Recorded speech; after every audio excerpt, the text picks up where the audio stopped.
A philosopher is not born when he finds answers. He is born the moment he becomes uncomfortable with fake answers. There comes a moment in life when you stop asking, "How do I become successful?" and start asking, "What is the point of all this?" That moment changes everything. The most dangerous person in society is not the strongest man, but the one who has learned how to think independently. Becoming a philosopher does not mean sitting in a dark room reading old books all day. It means learning how to think for yourself. The world trains people to react. A philosopher learns to observe. When everyone is angry, the philosopher asks, who benefits from this anger? When society says, this is success, the philosopher asks, success for whom? And when life becomes painful, the philosopher does not run away immediately. He studies the pain. He tries to understand it. That is where philosophy begins. Not in comfort, but in confusion. Socrates once said, "The unexamined life is not worth living." Think about that. Most people never examine their lives. They inherit beliefs from parents, society, religion, trends, or fear. Then they defend those beliefs as if they were born from their own mind. But philosophers are different. They are willing to stand alone for truth. Sometimes that makes them isolated. Friedrich Nietzsche believed that deep thinkers often feel lonely because they see the world differently. While others chase distraction, philosophers chase understanding. And understanding can be painful, because once you see reality clearly, you notice how temporary everything is. Friendships change, people leave, money disappears, beauty fades, even life itself ends.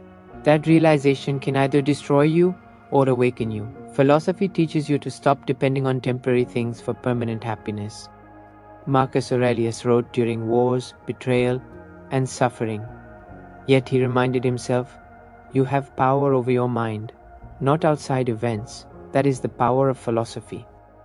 It does not remove pain, it teaches you how to face it.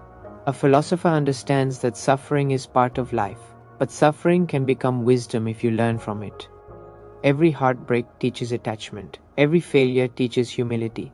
Every moment of loneliness teaches self-understanding. The philosopher transforms pain into awareness. But becoming a philosopher also requires courage, because society rewards conformity. People may laugh when you question popular ideas. They may call you negative for speaking uncomfortable truths. Some will avoid you because deep questions make them uncomfortable. But philosophy was never meant to make you popular. It was meant to make you free. Free from blind emotion. Free from manipulation. Free from living like a machine. And here is the truth most people never realize.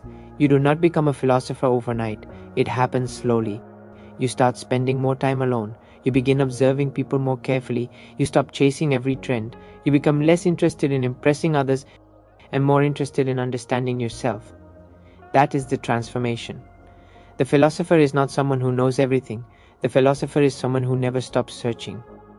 So if you feel different, if you constantly question life, if your mind refuses to accept shallow answers, maybe you are already walking the path. Because philosophy does not begin with intelligence.